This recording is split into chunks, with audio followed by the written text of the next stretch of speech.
الحمد لله الواحد القهار العزيز الغفار مكور الليل على النهار تبصرة لأولي القلوب والأبصار أحمده سبحانه وأشهد أن لا إله إلا الله وحده لا شريك له وأشهد أن محمدًا عبد الله ورسوله اللهم صل وسلم على نبينا محمد وعلى آله وأصحابه أجمعين أما بعد عباد الله اتقوا الله واتبعوا سنة نبيكم في كل عمل من أعمالكم وفي كل قول من أقوالكم وفي كل شأن من شؤونكم نسأل الله سبحانه أن يتقبل منا صالح الأعمال وأن يجعلنا من عباده المتقين إنه ولي ذلك والقادر عليه أيها المسلمون তিরমিজি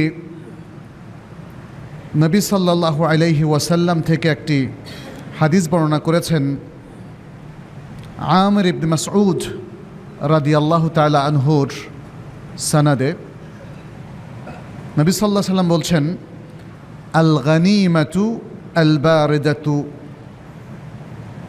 আল গানিমাতুল বারিদাতু আস-সাওমু ফি শিতা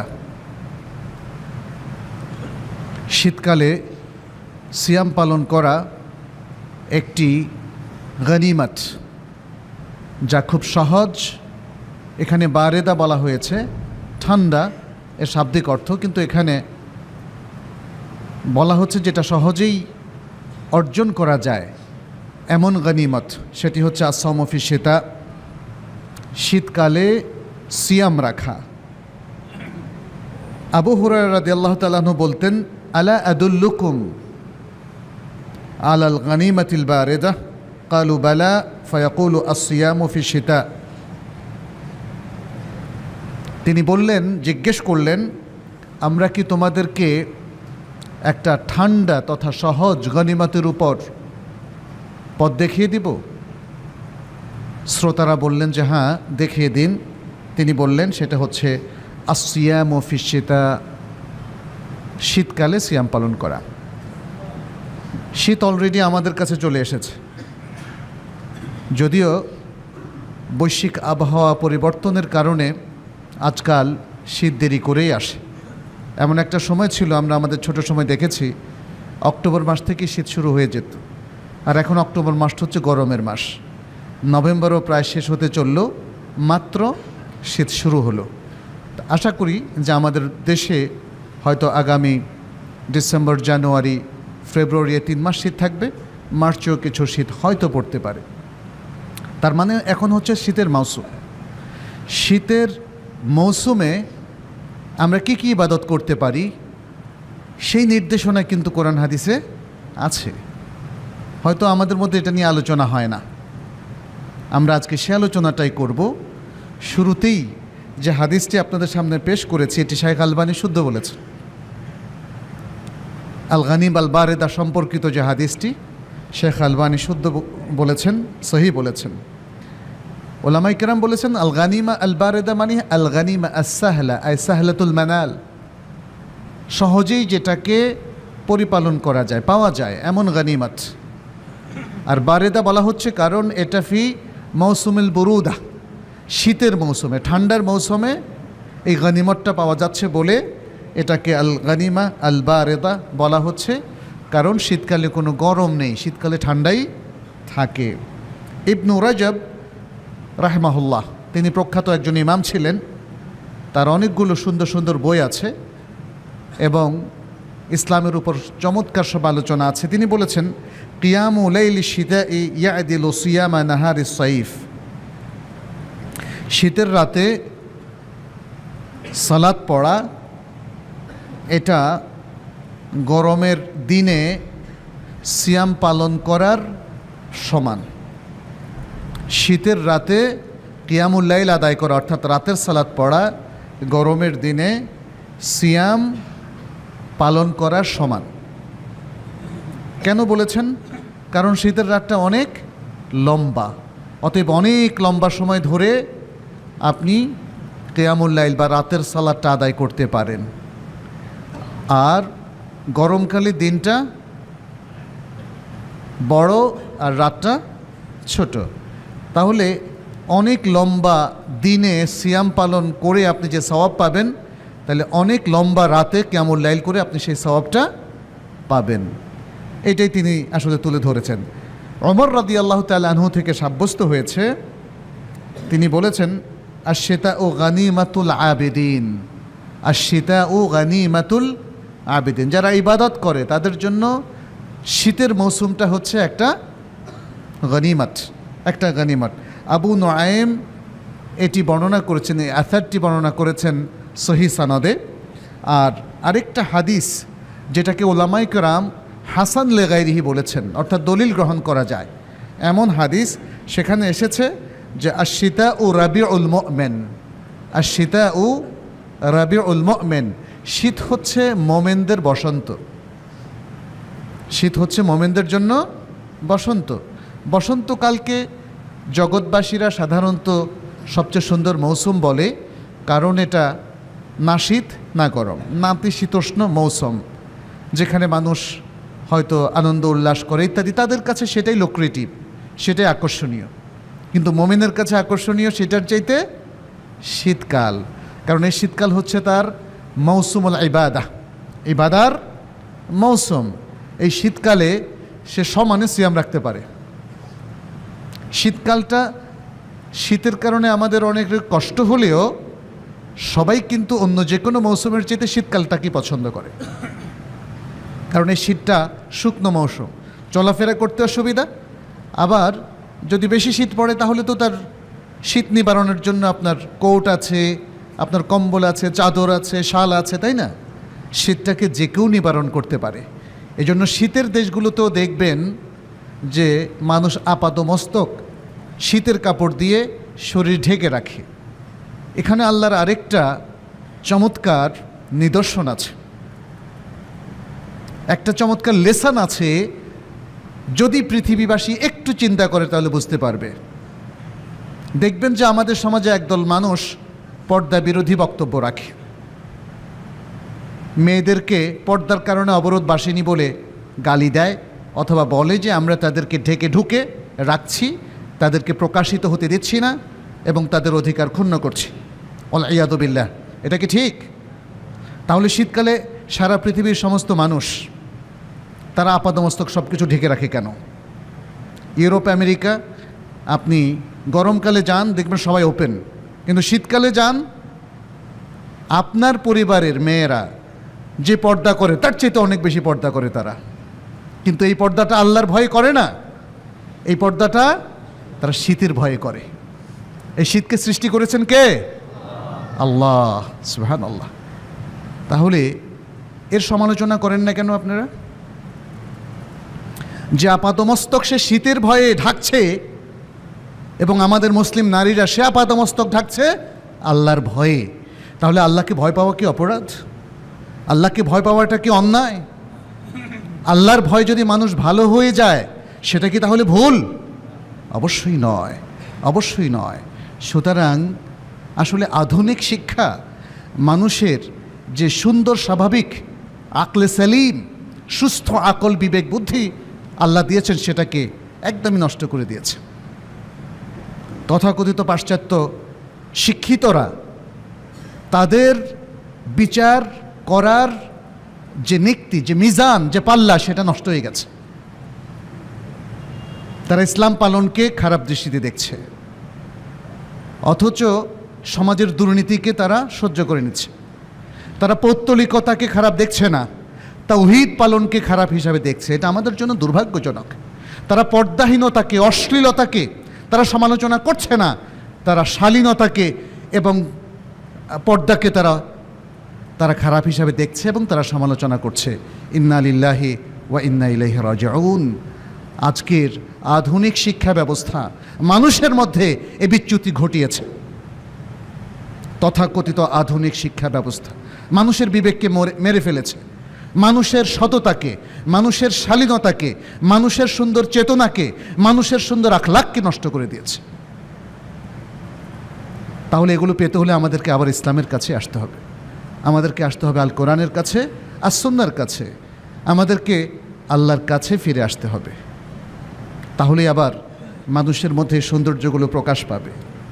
যাই হোক, আমরা বলছিলাম এই শীতের কারণে যেহেতু আল্লাহর সৃষ্ট প্রাকৃতিক জগতে অনেক পরিবর্তন ঘটে, ফলে আল্লাহ তাআলাও এর মধ্যে আমাদের জন্য অনেক লেসন রেখে দিয়েছেন, অনেক শিক্ষা রেখে দিয়েছেন, এবং শীতকালের উপলক্ষে আমাদের কাজকর্মের সুযোগও যেমন বৃদ্ধি পেয়েছে, আমাদের সওয়াবের সুযোগও অনেক পরিমাণ বৃদ্ধি পেয়েছে।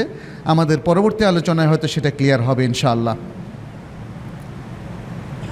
এখানে বলা হচ্ছে আশ-শিতা ও রাবিউল মুমিন, এটি বর্ণনা করেছেন ইমাম আহমেদ আবু সাঈদ আল খুদরি রাদিয়াল্লাহু তাআলা আনহু থেকে, এবং বাইহাকি আরও অন্যান্য মুহাদ্দিসিনে কেরাম এই রেওয়ায়েতের পরে আরেকটু বাড়িয়েছেন, বলেছেন তালা লাইলুহু ফাকামাহু ওয়া কাসুরা নাহারুহু ফাসামাহু, বলেছেন এর রাত অনেক লম্বা, ফলে মোমেন এই রাতে কিয়ামুল লাইল আদায় করে। এর দিনটা অনেক ছোট, ফলে মোমেন এর দিনে সিয়াম পালন করে। এ হচ্ছে হাদিসের অর্থ। ইবনু রজব বলেন ইন্নামা কানা শিতাউ রাবিউল মুমিন লিআন্নাহু ইয়ারতাউ ফি বাসাতিনিত তাআত ওয়া ইয়াসরাহু ফি মায়াদিনিল ইবাদাত ওয়া ইউনাজ্জিহু কলবাহু ফি রিয়াদিল আ'মালিল মুয়াসসারাতি মিনহু। বলেছেন যে শীতা বা শীতকাল মুমিনের বসন্তকাল হিসাবে বিবেচিত, কারণ মোমেন এই শীতকালের মধ্যে আনুগত্যের এবং তাআতের বাগিচায় সে ভ্রমণ করে, সে বিহার করে, এবং ইবাদতের ময়দানগুলোতে সে সফর করে, সে চলাফেরা করে, আর তার কলবকে সে সহজ সহজ আমলগুলোর বাগানের মধ্যে সে পবিত্র রাখে। কারণ আপনি যত ইবাদত পালন করবেন আপনার অন্তর তত পবিত্র হবে। ইবাদত কার জন্য? আল্লাহর জন্য। মানুষের অন্তর কলুষিত হয় যখন সে আল্লাহ থেকে দূরত্বে চলে যায়, যখন সে আল্লাহ থেকে বিচ্ছিন্ন হয়ে যায়, এবং আল্লাহ বিমুখতা যখন তার সব জায়গায় চলে আসে, তখনই সে পবিত্রতা হারায়। আর মানুষ যখন আল্লাহমুখী হয়, যখন আল্লাহর জন্য সে কাজ করে, তখন তার খুব দ্রুত হৃদয়ের পবিত্রতা অর্জিত হয়। হৃদয়ের কলুষতা, সবচেয়ে ভয়াবহ কলুষতা তৈরি হয় যখন মানুষ শিরিক করে, যখন মানুষ কুফরি করে, এবং যখন মানুষ বিদআতে লিপ্ত হয়, যখন মানুষ পাপে লিপ্ত হয়। এই কাজগুলো সবটাই আল্লাহ বিমুখতার কারণে হয়। আর যখন মানুষ আল্লাহমুখী হয়, তখন সে তাওহীদের মধ্যে সন্তরণ করে, তখন সে তাওহীদের বাগিচায় অবস্থান করে, তখন সে ইবাদতের ময়দানে তার উপস্থিতি নিশ্চিত করে, এবং সে সব কিছু আল্লাহর জন্য করে। ফলে আল্লাহ তার অন্তরকে পবিত্র করে দেন, সুন্দর করে দেন। সে একজন ভালো মুখলেস মুত্তাকি বান্দায় পরিণত হয়, এবং মুত্তাকি বান্দার হৃদয় হয় পবিত্র। আর যারা মুত্তাকি হতে পারে না, যে যত তাকওয়া এবং ঈমান থেকে দূরে অবস্থান করে, তার অন্তর তত বেশি কলুষিত হতে থাকে, এবং একসময় সে পরিপূর্ণ খারাপ মানুষে পরিণত হয়। আমরা দেখেছি যে আমাদের সালাফ, যাদের শিরোভাগে আছেন সাহাবায়ে কেরাম এবং তাদের অনুসারী তাবেউন, আতবাউত তাবেউন, এবং পরবর্তীতে তাদের প্রকৃত অনুসারী আইম্মাতুল হুদা, তারা শীতকালীন ইবাদতে তারা গুরুত্ব দিতেন। তারা প্রত্যেকটা সময়কে কাজে লাগাতেন। তারা চিন্তা করতেন কোনটা কোন কাজের বেশি উপযোগী। আমরা কি সেটা কখনো চিন্তা করি? এটা একটু দেখার বিষয় আছে। আমাদের কাছে রমাদান আসে আর যায়, আমাদের অনেকের কোনো খেয়াল থাকে না। ঈদ আসে আর যায়।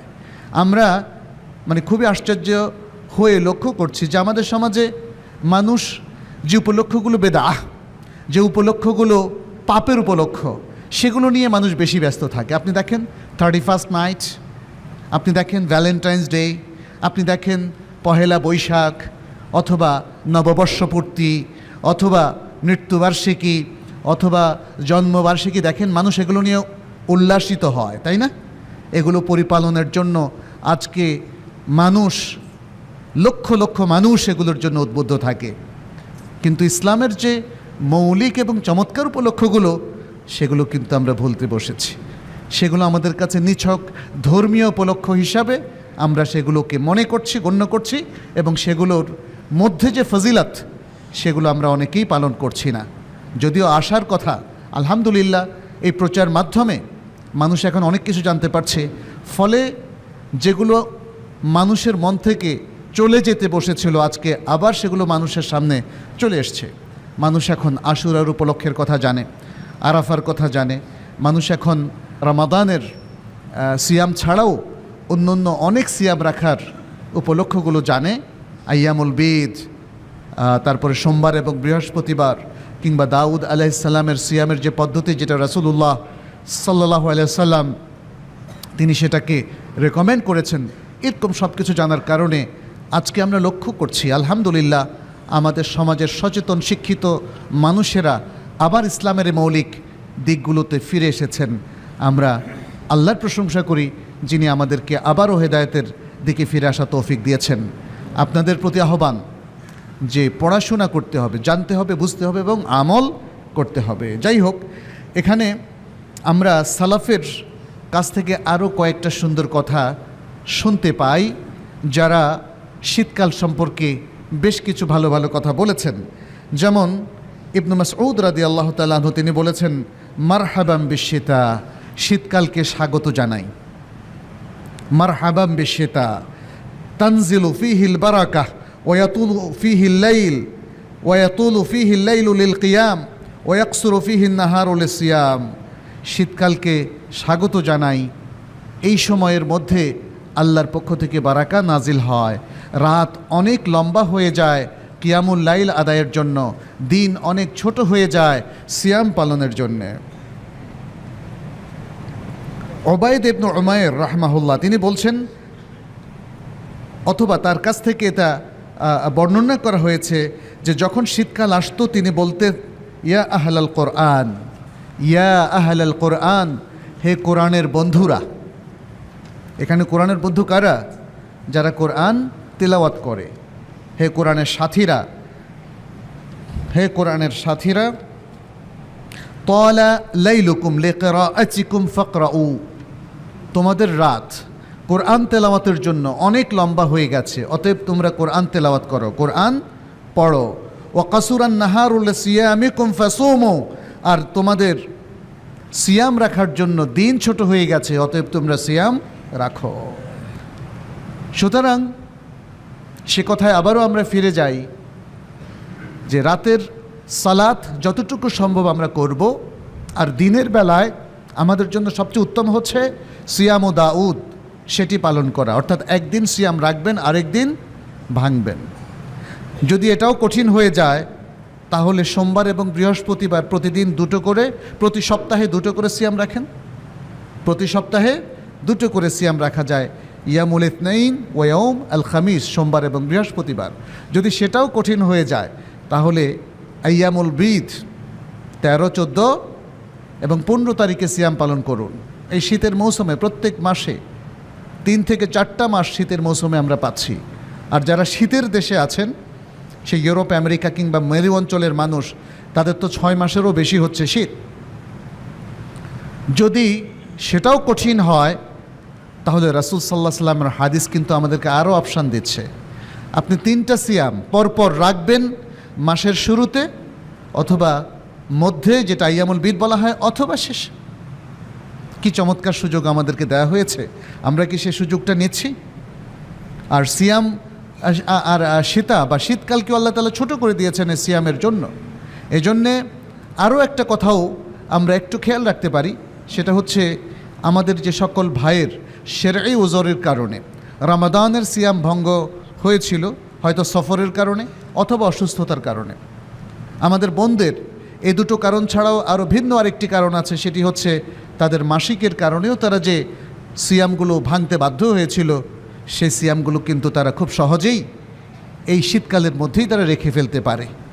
অতএব এটা হচ্ছে আসলে ইবাদতের একটা মহোৎসব বলতে পারেন, একটা চমৎকার সুযোগ এবং স্কোপ আল্লাহ তাআলা আমাদের জন্য সৃষ্টি করে দিয়েছেন। শীতকালে আপনি যে ইবাদতই করবেন, আমরা বিভিন্ন সহিহ হাদিস থেকে জানতে পারি সেই ইবাদতগুলো যেহেতু পালন করতে আপনার কিছুটা হলেও কষ্ট বেশি হয়, আপনার সওয়াব এবং আজর অনেক বেশি বেড়ে যাবে। প্রচণ্ড শীতে রাত জেগে সালাত পড়া, অজু করার যে কষ্ট, কিংবা ভোর রাতে সাহারি খাওয়ার যে কষ্ট, সেগুলোর কারণে আপনার সওয়াব বেড়ে যাবে। এখানে সহিহ মুসলিমের একটা হাদিস আমরা দেখি, রাসূল সাল্লাল্লাহু আলাইহি সাল্লাম বলছেন, আলা আদুল্লুকুম আলা মা ইয়ামহুল্লাহু বিহিল খাতায়া ওয়া ইয়ারফাউ বিহিদ দারাজাত, আমি তোমাদেরকে দেখিয়ে দিব না এমন একটা আমলের দিকে যাতে পাপ মোচন হয়ে যায় এবং মর্যাদা বেড়ে যায়। কালু বালা ইয়া রাসূলুল্লাহ, সাহাবা একরাম বললেন, অবশ্যই হে আল্লাহর রাসূল। ক্বালা ইসবাগুল উযুই আলাল মাকারিহ, ইসবাগুল উযুই আলাল মাকারিহ, কষ্ট হওয়া সত্ত্বেও সুন্দর করে ওযু করা, কষ্ট হওয়া সত্ত্বেও সুন্দর করে ওযু করা। ওয়া কাসরাতুল খুতা ইলাল মাসাজিদ, এবং বেশি বেশি পদক্ষেপে মসজিদে যাওয়া। আজকাল অনেকে মসজিদে আসতে হয়তো কোনো পদক্ষেপই লাগে না, তাই না? গাড়িতে যারা আসেন, আমিও গাড়িতে আসি, কিন্তু আমার তো দূরের থেকে আসলে হেঁটে আসা সম্ভব না। তবে নেমে যাই যতটুকু পর্যন্ত, এসে তারপরে হেঁটে আসা যায়। আপনারা যারা কাছের মানুষ আছেন, 1 মাইল, আধা মাইল, তারা কিন্তু হেঁটে আসেন, এটাই ভালো। হেঁটে আসেন, একটু আগেই পথ দেন, কারণ এটা একটা হচ্ছে লাভ। আপনি দেখবেন, আপনি যখন আপনার কখনো সাইকেল বা গাড়িটা একটু নষ্ট হয়ে যায়, ধূর্ত কোনো মেকানিকের কাছে যদি যান, ধূর্ত মেকানিক, বুঝতে পেরেছেন তো কি বোঝাতে চেয়েছে? সে কিন্তু অনেক কিছু দেখাবে, বলবে যে এখানে ওখানে পেটাবে, এ করবে সে করবে, নষ্ট হয়েছে যে জায়গায়, সে অনেক পরে যাবে সেখানে। উদ্দেশ্যটা কি? আপনার কাছ থেকে অনেক বেশি ফি নেবে। বলছে দেখেন অনেকক্ষণ, ঘন্টা খানিক ধরে কাজ করেছি, অথচ কাজটা হচ্ছে 2 মিনিটের। আচ্ছা, এখন আমরা যদি বেশি খোতা দেই, আমরা কি এটা ধূর্ততা আমি করলাম? অবশ্যই না। এটা তো আল্লাহ রাসূল সাল্লাল্লাহু আলাইহি ওয়াসাল্লাম বলে দিয়েছেন, বেশি পদক্ষেপে মসজিদে যাও। তাহলে আমাদের জন্য এটা ধূর্ততা হবে না, বরং বুদ্ধিমত্তা হবে যে আমি যদি একটু ঘোরার রাস্তায়ও আসি, আল্লাহ কি বলবেন যে এই চালাক, এ আমাকে ঠকাচ্ছে, এ সোজা রাস্তায় না গিয়ে ঘোরার রাস্তায় বেশি পদক্ষেপে সওয়াবের জন্য মসজিদে আসার চেষ্টা করলো? এটা কি আল্লাহর কাছে নিন্দনীয় হবে? হবে না। এটা আল্লাহর কাছে পছন্দনীয় হবে, কারণ আপনি কার কাছে সওয়াবের আশায় কাজটা করলেন? আল্লাহর কাছে। আল্লাহ অবশ্যই পছন্দ করবে যে তিনি আপনাকে যদি বেশি সওয়াব দিতে পারেন, আর আপনি যদি তার থেকে বেশি সওয়াব নেওয়ার জন্য যে কাজটা সহজেও করতে পারতেন সেটা একটু কষ্ট করে করলেন। এই কষ্টটা কার জন্য করলেন? আল্লাহর জন্য। আপনি দেখবেন আপনার কোনো প্রিয়জন আপনাকে যদি 1 গ্লাস শরবত জাস্ট ফটাফট বানিয়ে দিয়ে, একটা ট্যাবলেট দিয়েও এখন শরবত বানানো যায় না, দিল, তাতেও আপনি খুশি হবেন। কিন্তু সে যদি অনেক কষ্ট করে লেবু চিপে খুব মজার করে 1 গ্লাস দেয়, আপনার খুশি কি বাড়বে না? বাড়বে। আপনি কি বলবেন তুমি এত বেশি কষ্ট করলা কেন? না, প্রিয়জন যখন আপনার জন্য কষ্ট করে তখন আপনার খুশি বেড়ে যায়। আল্লাহ তার বান্দাদেরকে তার প্রিয় বান্দা হিসাবে কনসিডার করে। অতএব আমরা যদি এভাবে কষ্ট করে মসজিদে আসি, কষ্ট করে ওযু করি, কষ্ট করে ইবাদতগুলো পালন করি, তাহলে আল্লাহ খুশি হবেন না বেজার হবেন? খুশি হবেন। আমাদের সেটা করা উচিত। আসলে রাসূল সাল্লাল্লাহু আলাইহি সাল্লাম সেটাকে ইন্ডিকেট করছেন, যেন আমরা শর্টকাট সব কাজ শেষ করার প্ল্যান না করি, যেন আমরা বরং একটু কষ্ট করেই এই কাজগুলো করি। এখানে ইসবাগুল ওযুই আলাল মাকারিহ, কষ্ট সত্ত্বেও সুন্দর করে ওযু করা, এটা কিন্তু শীতকালের দিকে ইন্ডিকেট করা হচ্ছে। গরমকালে পানি, ট্যাপের পানি কিন্তু সাধারণই থাকে, খুব বেশি গরম কি হয়? হয় না। কিংবা টিউবওয়েলের পানি, অথবা নদীর পানি, কিংবা পুকুরের পানি স্বাভাবিক থাকে, ওযু করতে কোনো সমস্যা হয় না। তাহলে সমস্যা হয় কখন? যখন পানিতে বরফ জমে যায়। কোনো কোনো দেশে দেখবেন যে বরফ জমে যায়। আমি একবার স্ক্যান্ডিনেভিয়ান একটা কান্ট্রিতে গিয়েছিলাম, সেখানে অবাক হলাম, সাগরের উপর দিয়ে আমরা হাঁটলাম, কারণ পুরোটাই বরফ। আমাকে আমাদের কিছু ভাইয়েরা বললেন, দেখেন এখানে কিন্তু চোরাই গর্ত থাকে, একবার ঢুকে গেলে আর আপনাকে কেউ পাবে না। তো কি করতে হবে? বললেন যে শুয়ে যাবেন তাড়াতাড়ি, যখনই দেখবেন যে পাটা ডেবে যাচ্ছে, কারণ আপনি দাঁড়িয়ে থাকলে হয়তো আপনি ঠুকে যেতে পারেন ভেতরে, আপনি শুয়ে যাবেন। তা আলহামদুলিল্লাহ তেমন কিছু ঘটেনি। তাহলে এই যে মানে কোনো দেশে তো এমনও আছে যে পুকুরের পানি সবটাই বরফ, অথবা অনেক জায়গায় বরফ হচ্ছে না কিন্তু শীতল ঠান্ডা হয়ে যাচ্ছে, তখন অজু করাটা কী হবে? কষ্টকর হবে না? তাহলে এই হাদিসের অংশ দিয়ে বোঝানো হচ্ছে শীতকালে যারা অজু করবেন, কষ্ট করবেন, তাদের কষ্টের কারণে তারা বিশাল সওয়াব পাবেন। ওয়ান্তিযারিস সালাতি বা'দাস সালাহ ফাযালিকুমুর রিবাত, আর সালাত আদায়ের পর আরেকটা সালাতের জন্য ইন্তজার করা, এটা হচ্ছে কি এমন একটা আমল যেটা দিয়ে আল্লাহ তাআলা আমাদের পাপগুলোকে মোচন করে দেন আর আমাদের মর্যাদাকে সমুন্নত করেন। সুবহানাল্লাহ, সুবহানাল্লাহ। এখানে ওলামায়ে কেরামের কারো কারো দেখেন চমৎকার বক্তব্য, তারা এগুলো নিয়ে খুব গবেষণা করেন। এই যে হাদিস কোরআনের এত চমৎকার সব বক্তব্য নিয়ে তারা গবেষণা করেন, আমরা করি না। গবেষণা করলে তো আমরা মাসাইলগুলো জানা থাকতো, তাই না? দেখা যাচ্ছে যে আমাদের অধিকাংশের মৌলিক মাসাইলগুলো জানা নাই।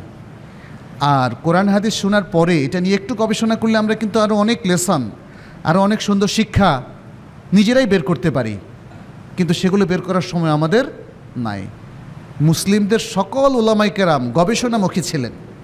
এই যে কোরআন হাদিস থেকে হাজার হাজার হুকুম বের করতেন, এমনি আপনি বের করেন তো দেখি, এগুলো কি এমনি বের হয়?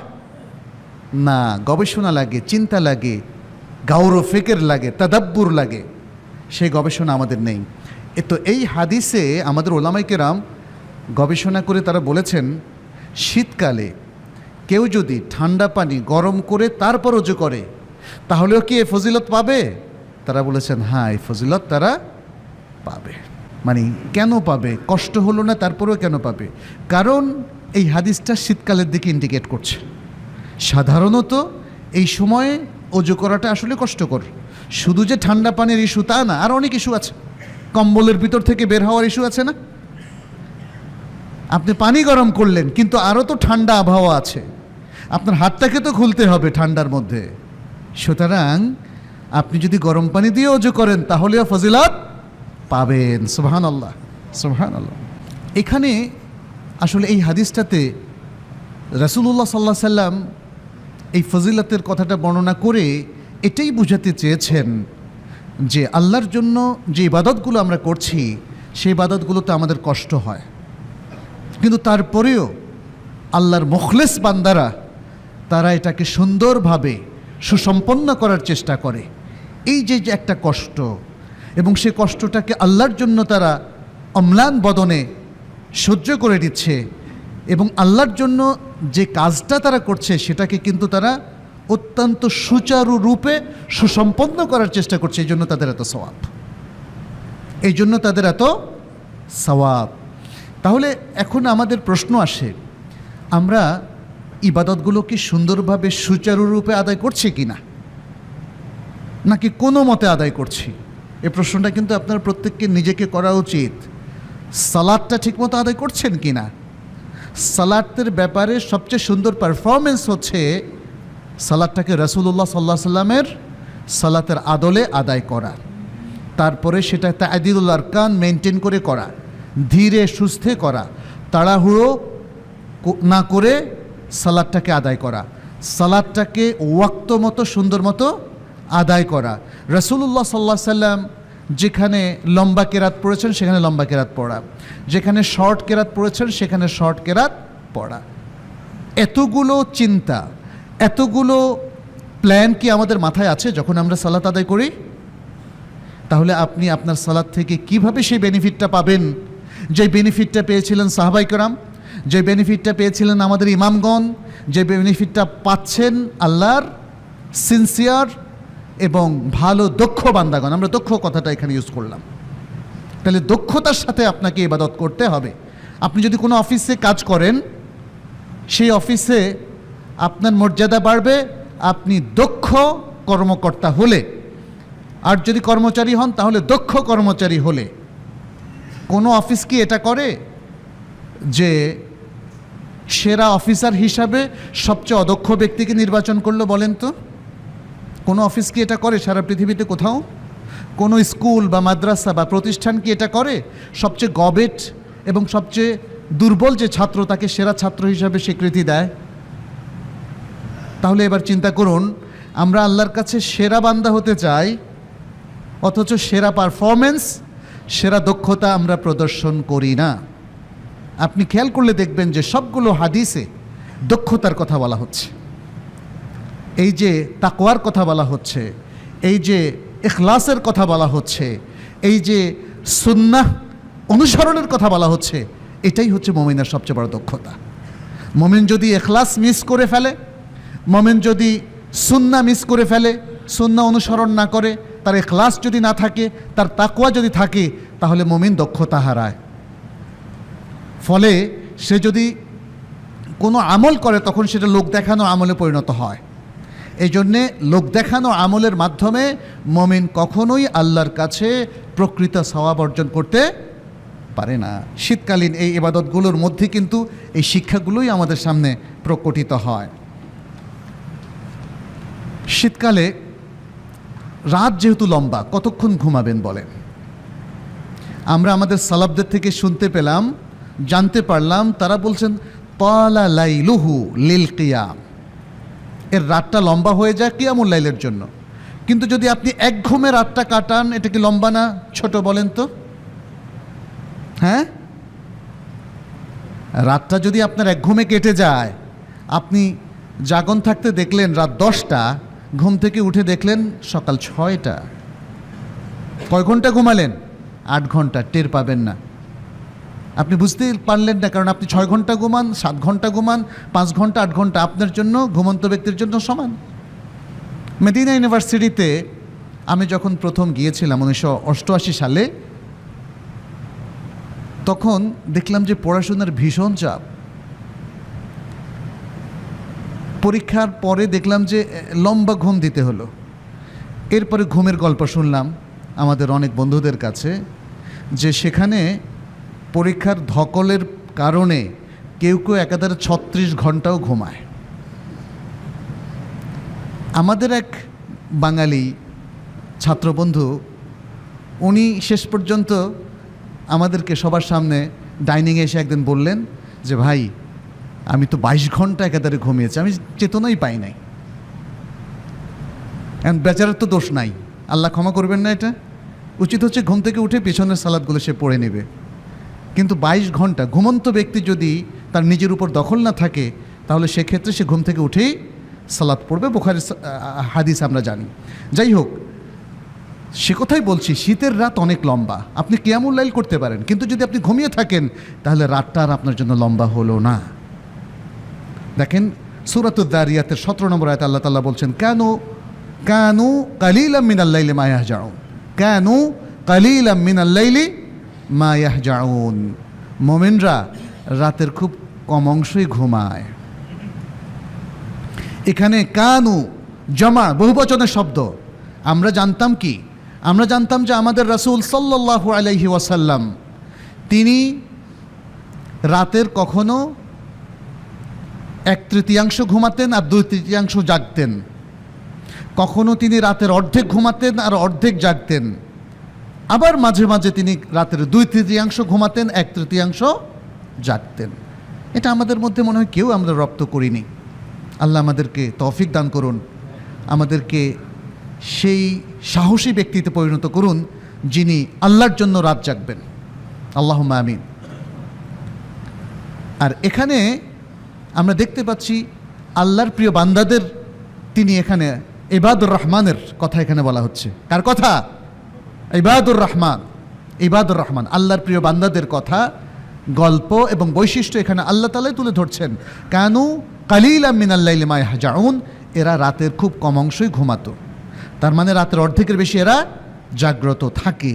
সেটাই যদি হয় তাহলে শীতের রাতে আসুন আমরা রাতের অধিকাংশ যদি নাও জেগে থাকি, এমনকি অর্ধেকও যদি নাও জেগে থাকি, তাহলে অন্তত কিছু অংশ আমরা যেন জেগে থাকি, আমরা যেন ফজরের অন্তত 1 ঘন্টা আগে জাগ্রত হয়ে তাহাজ্জুদে যেন আমরা আসলে নিজেদেরকে নিয়োজিত করতে পারি। এখানে আরও একটা কথাও বলি, দেখেন শীতকাল আর গরমকালের মধ্যে পার্থক্য হচ্ছে, যেমন শীতকালে কোনো এসি লাগে না, লাগে? আমাদের দেশে যে শীত পড়ে তাতে গরম এসিরও কোনো প্রয়োজন হয় না। গরমকালে অনেক সময় রাতও ছোট, আবার রাতে যে জাগবেন হয়তো দেখলেন যে শেষ রাতে জাগলেন, এখন ইলেকট্রিসিটি নাই, পাখাও চলছে না, এই অবস্থা সালাত পড়াটা খুবই কষ্টকর। কিন্তু শীতকালে যদি আপনি জাগেন, আপনার এসিও লাগবে না, পাখাও লাগবে না, আপনি নিশ্চিন্তে কিন্তু 1 ঘন্টা দাঁড়াতে পারেন। তা শুনে আমরা সেই কাজটা করি। এখানে আবু হুরায়রা রাদিয়াল্লাহু তাআলা আনহু থেকে একটা বর্ণনা এভাবে এসেছে, ইউকাসসিমু লাইলাহু সালাসাতা আকসামিন, তিনি রাতকে 3 ভাগে ভাগ করতেন। কে? আবু হুরায়রা রাদিয়াল্লাহু তাআলা আনহু। সুবহানাল্লাহ। আমাদের দেশে কিন্তু আবার অনেক সময় দেখলাম জ্ঞানী গুণী হলে তার ইবাদত লাগে না। অনেক সুফি আছেন, তারা এমন জায়গায় পৌঁছে গেছেন তার আর ইবাদত শরীয়ত লাগে না। ইন্না লিল্লাহি ওয়া ইন্না ইলাইহি রাজিউন। অনেক দেখবেন ইসলামী চিন্তাবিদও আছে, ব্যক্তিগত জীবনে অত ইবাদত গুজার নয়। অনেক ইসলামী ব্যক্তিত্ব আছে যারা দেখবেন যে দাড়িও কামায়, সলাতও পড়ে না। আল্লাহ আমাদেরকে ক্ষমা করুন, আল্লাহ আমাদের সবাইকে হেদায়েত করুন। বলছি এজন্যে আবু হুরায়রা রাদিয়াল্লাহু তাআলা আনহু সেই ব্যক্তি যিনি সাহাবাদের মধ্যে সবচেয়ে বেশি হাদিস বর্ণনা করেছেন, সবচেয়ে বেশি হাদিস ধারণ করেছেন। মনে রাখবেন, হাদিস বিশারদরা যারা হাদিস ধারণ করে তারা সবচেয়ে বড় স্কলারদের মধ্যে অন্তর্ভুক্ত। স্কলার হওয়া ছাড়া হাদিসকে কেউ ধারণ করতে পারে না। অজ্ঞ জাহেল ব্যক্তিরা হাদিসকে ধারণ করতে পারে না। এবং আজকের যুগে আপনারা দেখতে পাচ্ছেন যে একদল অজ্ঞ মানুষ, বিচ্যুত বিভ্রান্ত মানুষ, তারা বলে আমরা কোরআন মানব, হাদিস মানব না। এই কথাটাই প্রমাণ করে তারা মহা অজ্ঞ। হাদিস বোঝার জন্য, হাদিস ধারণ করার জন্য, হাদিস মানুষের কাছে প্রচার করার জন্য আসলে অনেক বড় স্কলার হতে হয়। আজকে সকালে আমি 8টা থেকে 9:30 পর্যন্ত হাদিসের উপর একটা ক্লাস নিলাম এবং সেখানে অত্যন্ত বিজ্ঞ একজন ব্যক্তির বই থেকে আমি পড়ালাম এবং সেখানে পড়াতে গিয়ে এমনিতেই স্পষ্ট হয়ে গেল যে গত 1400 বছরে সবচেয়ে বড় স্কলার এবং গবেষক হচ্ছেন হাদিস বিশারদরা। কারণ হাদিসের নানামুখী দিক এবং পরীক্ষা নিরীক্ষা করে সহিহ হাদিসগুলোকে আলাদা করা দুর্বল হাদিস থেকে, জাল হাদিস থেকে, এটা প্রকৃতি স্কলার এবং মহাবিজ্ঞ পাণ্ডিত্যপূর্ণ এক্সপার্ট ব্যক্তিরা ছাড়া এটা সম্ভব নয়। আবু হুরায়রা রাদিয়াল্লাহু তাআলা আনহু এত বড় পণ্ডিত হওয়ার পরেও তিনি ইবাদত গুজার হওয়ার ক্ষেত্রে কি দৃষ্টান্ত স্থাপন করেছেন সেটা বলার জন্য আমি এতটুকু কথা বললাম। আবু হুরায়রা রাদিয়াল্লাহু তাআলা আনহু তিনি রাতকে 3 ভাগে ভাগ করতেন। এক ভাগ হচ্ছেন লেল কিয়াম, রাতের সালাত আদায়ের জন্য। আরেকটা হচ্ছে লিন্নাউম, নাউমের জন্য অর্থাৎ ঘুমানোর জন্য। আরেকটা হচ্ছে লিতালাবিল ইলমে ফিহি, রাতে এলেম অর্জন করার জন্য। সুবহানাল্লাহ। আমাদের অনেকে যারা স্কুল জীবন, মাদ্রাসা জীবন শেষ করে ফেলেছেন তারা বলেন আমার আবার এলেম অর্জনের কী দরকার। যদি কেউ মুখেও না বলেন, তার লিসানুল হাল, তার অবস্থা সেটাই বলছে। কারণ যখনই আমরা চাকরিতে ঢুকি আর কোনো দিন বই আমাদের হাতে ওঠে না। আমরা আমাদের বাচ্চাদেরকে পড়ার জন্য পিটাই, কিন্তু নিজে পড়ি না। কিন্তু এই আবু হুরায়রা রাদিয়াল্লাহু তাআলা আনহু দেখেন, তিনি রাতের এক অংশ নির্ধারণ করেছেন তলাবুল ইলমের জন্য। তলাবুল ইলমের ব্যাপারে ইসলামের বক্তব্য হচ্ছে আপনার শেষ নিঃশ্বাস পর্যন্ত আপনাকে ইলম অর্জন করতে হবে। একজন ব্যক্তি তার স্কুল লাইফে জীবনের জন্য প্রয়োজন সকল জ্ঞান সে অর্জন করতে পারে না, বরং তার জ্ঞান অর্জনের মূল ময়দান হচ্ছে যখন সে স্কুল লাইফ শেষ করলো। তারপর থেকে তার মধ্যে পরিপক্কতা আসে যখন সে ব্যাচেলর কিংবা মাস্টার্স ডিগ্রি পাশ করে। এরপরে তার জন্য গুরুত্বপূর্ণ আরও বহু জ্ঞান অর্জন করা প্রয়োজন হয়ে পড়ে। আমরা স্কলারদের জীবনে তাই দেখেছি। আমাদের একজন প্রখ্যাত প্রফেসর মদিনা ইউনিভার্সিটির ডক্টর আকরাম দিয়াউল ওমারি, আল উস্তাদ ডক্টর আকরাম দিয়াউল ওমারি, যিনি ইরাকি ছিলেন এবং তিনি কিং ফয়সাল পুরস্কার পেয়েছিলেন হাদিস শাস্ত্র এবং সিরাতে তার বিশাল অবদানের জন্যে। তিনি আমাদেরকে রিসার্চ মেথোডোলজি মানাহেজুল বাহতাল ইলমি এটা পড়াতেন। তিনি বলেছিলেন, একজন ব্যক্তির জ্ঞানগত পরিপক্কতা অর্জিত হয় যখন তিনি 40 বছর বয়সে পৌঁছেন। অতএব একজন আলেম 40 বছর বয়সে পৌঁছার পরে যদি তিনি শিক্ষকতা পেশায় নিয়োজিত থাকেন, তাহলে তাকে আরও অনেক বেশি পড়তে হবে। স্টুডেন্টরা যে পরিমাণ পড়ে তার চাইতেও বেশি পড়তে হবে তাকে এই বয়সে এসে। তিনি আরেকটা চমৎকার কথা বলেছিলেন আশগালুন নাস ফিল আলাম, আশগালুন নাস ফিল আলাম আল উস্তাদ আল জামিঈ। পৃথিবীতে সবচেয়ে ব্যস্ত মানুষ হচ্ছে ইউনিভার্সিটি টিচার। পৃথিবীতে সবচেয়ে ব্যস্ত মানুষ হচ্ছে বিশ্ববিদ্যালয়ের শিক্ষক। কারণ তাকে একদিকে যেমন পড়াতে হয়, পড়ানোর জন্য যেমন তাকে প্রস্তুতি নিতে হয়, তেমনি যেহেতু তিনি বিশ্ববিদ্যালয়ের শিক্ষক, সবার জন্য রেফারেন্স মারজা, অতএব তাকে আরও অনেক প্রস্তুতি নিয়ে এই সমাজের বুদ্ধি, বিবেক এবং জ্ঞানের কেন্দ্রে নিজেকে পরিণত করতে হয় এবং তাকে গবেষণাও করতে হয়। অনেক গবেষণা প্রজেক্ট তিনি বাস্তবায়ন করেন, অনেক স্টুডেন্টদের উপর তিনি তত্ত্বাবধান করেন, বিশেষ করে এমফিল পিএইচডি পর্যায়ে।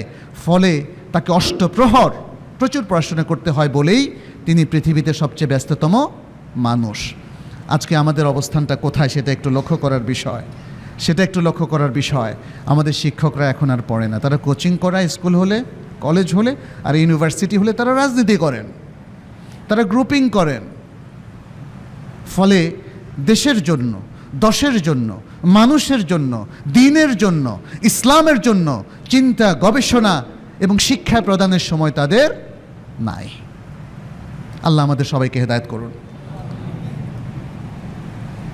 আবু হুরায়রা বলতেন, জাজ্জাতুল লাইলা সালাসাতা আজজা, আমি রাতকে 3 ভাগে ভাগ করেছি। থুলুসান উসাল্লি, 3 অংশ, 1/3 আমি সালাত পড়ি। থুলুসান আনাম, 1/3 আমি ঘুমাই। থুলুসান আযকুরু ফীহি হাদিসা রাসূলিল্লাহ সাল্লাল্লাহু আলাইহি ওয়াসাল্লাম, আর 1/3 যেখানে আমি রাসূলুল্লাহ সাল্লাল্লাহু আলাইহি ওয়াসাল্লামের হাদিস পাঠ করি। এবং এই একই কথা আমর ইবনে দিনার, সুফিয়ান আত-তাওরি তাদের কাছ থেকে এসেছে। দুজনেই প্রখ্যাত মুহাদ্দিস ছিলেন। এটা খুব আশ্চর্যের কিছু নয় যে পৃথিবীর শ্রেষ্ঠ মুহাদ্দিস আবু হুরায়রা রাদিয়াল্লাহু তাআলা আনহু থেকে যারা হাদিস বর্ণনা করেছেন তারা তাকেই অনুসরণ করবেন, আমর ইবনে দিনার এবং সুফিয়ান আত-তাওরি শুধু নয় বরং আরও অনেক স্কলাররা।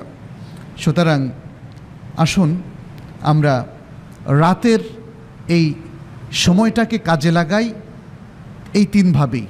ইবাদত করে, বিশেষ করে শীতকালের রাত যেহেতু অনেক বড়, পড়াশোনার জন্য আমরা যেন একটা সময় বরাদ্দ রাখি। আর প্রয়োজনীয় ঘুম, এটা শরিয়া কিন্তু নিষেধ করছে না। আর দিনের বেলায় আমরা যেন সুন্দর ইবাদত করি এবং আমরা যেন আমাদের যে ঐতিহ্যটা ছিল আজকাল সেটা একদম ল্যাকিং, সেটা এখন আর দেখতে পাচ্ছি না আমরা। আমাদের ছোটো সময় আমরা মক্তবের গুঞ্জরণগুলো শুনতাম, যিনি পড়াতেন তারও সাউন্ড শোনা যেত, বাচ্চাদের সাউন্ডটা শোনা যেত। আজকে কোথায় সেগুলো? আজকাল বিভিন্ন ইংলিশ মিডিয়ামের স্কুল একদম ভোর থেকে চালু হওয়ার পরে আমরা ভেবেছি আমাদের আর কোরআন পড়ার দরকার নাই, আমাদের বাচ্চাদেরও দরকার নাই, ইংলিশ শিখুক। আরে ভাই, ইংলিশ শেখার পরে ইংলিশ কালচারও তো চলে আসছে। আজকের মানুষকে এত বিবেকহীন দেখতে পাচ্ছেন কেন? এত অশ্লীলতার মধ্যে গা ভাসিয়ে দিয়ে দেখতে পাচ্ছেন কেন? সেই শিশু কিশোররা কিংবা তরুণ তরুণীরা আজকাল যদি কোরআনের টাচে না আসে, হাদিসের টাচে না আসে, আমাদের মুসলিম স্কলারদের টাচে না আসে, ইসলামিক সেন্টারে যদি তাদের আসা যাওয়া না থাকে, মসজিদে যদি তাদের আসা যাওয়া না থাকে, তাহলে আপনি নিশ্চিন্তে বলতে পারেন তারা অশ্লীলতার স্রোতে গা ভাসিয়ে দেবে। এবং যারা এভাবে বেড়ে উঠবে কোরআন সুন্নাহর জীবন থেকে দূরে থেকে, ভালো সৎজীবনের কোনো প্রেরণা না পেয়ে, বরং তারা পাশ্চাত্য কালচার কিংবা পৌত্তলিক কালচার দ্বারা যদি তারা প্রভাবিত হয়ে বড় মানুষ হয়, তাহলে ও চিরেই দেখবেন এই সমাজ আরও ভ্রষ্ট হয়ে গেছে, আরও নষ্ট হয়ে গেছে। এখানে কোনো মানুষই আর আল্লাহকে ভয় পাবে না, এবং তারা সুন্দর সমাজের সবচেয়ে সভ্য সদস্য হিসাবে গড়ে উঠবে না। অতএব আসুন আমরা এই শীতের মৌসুমে যে সুযোগটা আল্লাহ সুবহানাহু ওয়া তাআলা আমাদেরকে দিয়েছেন, আমরা সেটাকে গ্রহণ করি এবং পরিবারকেও গ্রহণ করাই। আজকের যে বিষয়গুলো আপনাদের সাথে শেয়ার করেছি, আমি আপনাদেরকে অনুরোধ করব সেগুলো আপনাদের পরিবারে গিয়ে শেয়ার করবেন। সবাই মিলে শীতের মৌসুমটাকে ইবাদতের মৌসুমে রূপান্তরিত করবেন।